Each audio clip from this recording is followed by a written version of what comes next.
Fratelli Tutti, Encyclical letter of Pope Francis, chapter 3, envisaging and engendering an open world.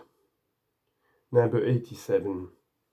Human beings are so made that they can't live, develop, and find fulfillment except either in the sincere gift of self to others.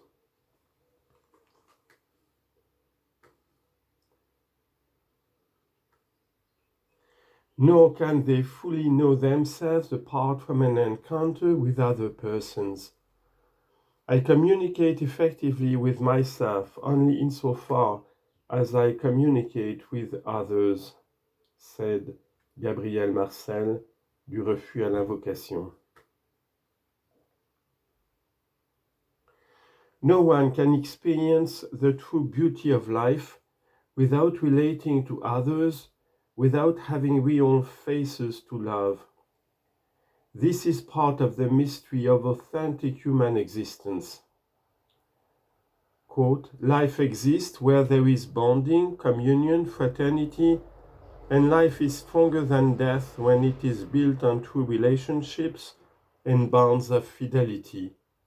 On the contrary, there is no life when we claim to be self-sufficient and live as islands. In these attitudes, death prevails. From Pope Francis himself in one Angelus.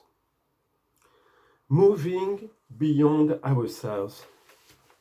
In the depth of every heart, love creates bonds and expands existence, for it draws people out of themselves and towards others. Since we were made for love, in each one of us a law of ecstasis seems to operate. The lover goes outside the self to find a fuller existence in another.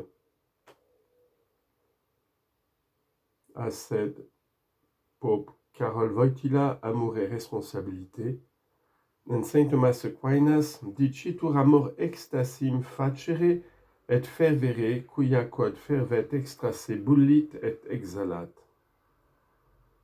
In his commentary on the sentences. End of note.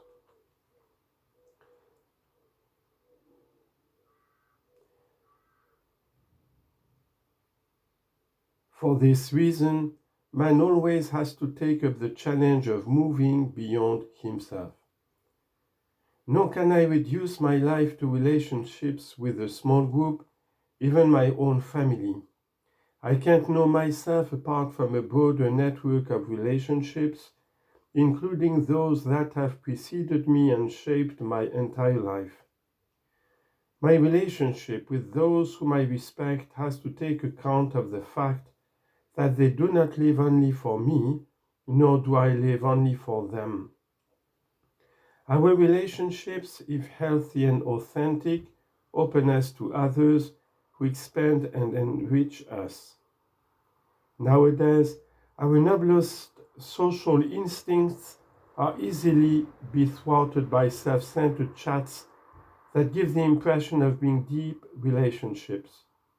On the contrary, authentic and mature love and true friendship can only take root in hearts open to growth through relationships with others.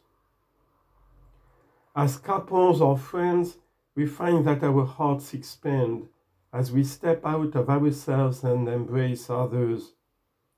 Closed groups and self-absorbed couples that define themselves in opposition to others tend to be expressions of selfishness and mere self-preservation. Significantly, many small communities living in desert areas developed a remarkable system of welcoming pilgrims as an exercise of the sacred duty of hospitality. The medieval monastic communities did likewise, as we see from the rule of Saint Benedict. While acknowledging that it might detract from the discipline and silence of monasteries, Benedict nonetheless insisted that the poor and pilgrims be treated with the utmost care and attention.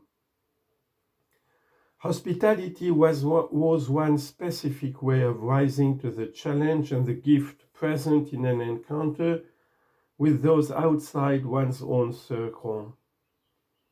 The monks realized that the values they sought to cultivate had to be accompanied by a readiness to move beyond themselves in openness to others.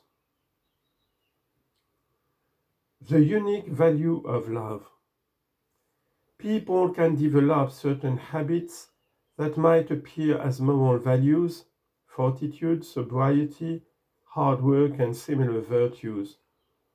Yet, if the acts of the various moral virtues are to be rightly directed, one needs to take into account the extent to which they foster openness and union with others. That is made possible by the charity that God infuses. Without charity, we may perhaps possess only apparent virtues, incapable of sustaining life in common. Thus, St. Thomas Aquinas could say, quoting St. Augustine, that the temperance of a greedy person is in no way virtuous. St. Bonaventure, for his part, explained that the other virtues without charity, strictly speaking, do not fulfill the commandments the way God wants them to be fulfilled. The spiritual stature of a person's life is measured by love, which in the end remains the criterion for the definitive decision about a human life's worth or lack thereof.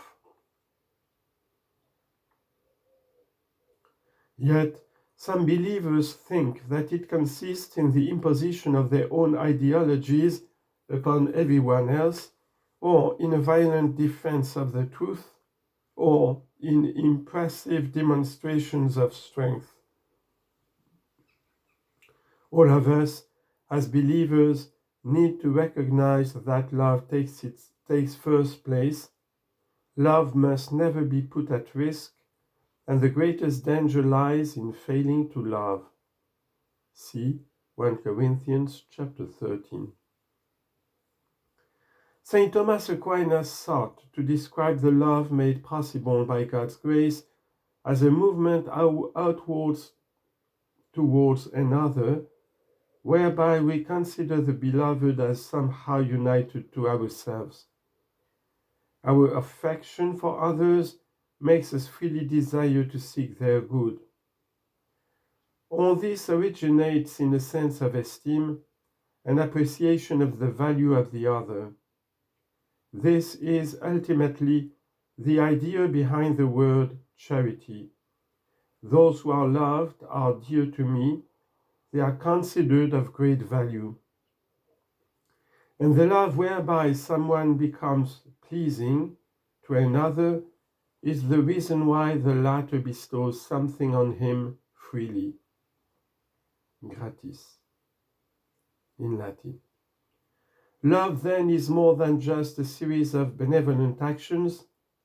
Those actions have their source in a union increasingly directed towards others, considering them of value, worthy, pleasing and beautiful, apart from their physical or moral appearances. Our love for others, for who they are, moves us to seek the best for their lives. Only by cultivating this way of relating to one another will we make possible a social friendship that excludes no one and a fraternity that is open to all. A love ever more open. Love also impels us towards universal communion. No one can mature or find fulfillment by withdrawing from others. By its very nature, love calls for growth in openness and the ability to accept others as part of a continuing adventure that makes every periphery converge in a greater sense of mutual belonging. As Jesus told us, you are all brothers. Matthew chapter 23, verse 8. This need to transcend our own limitations also applies to different regions and countries. Indeed, the ever-increasing number of interconnections and communications in today's world makes us powerfully aware of the unity and common destiny of the nations.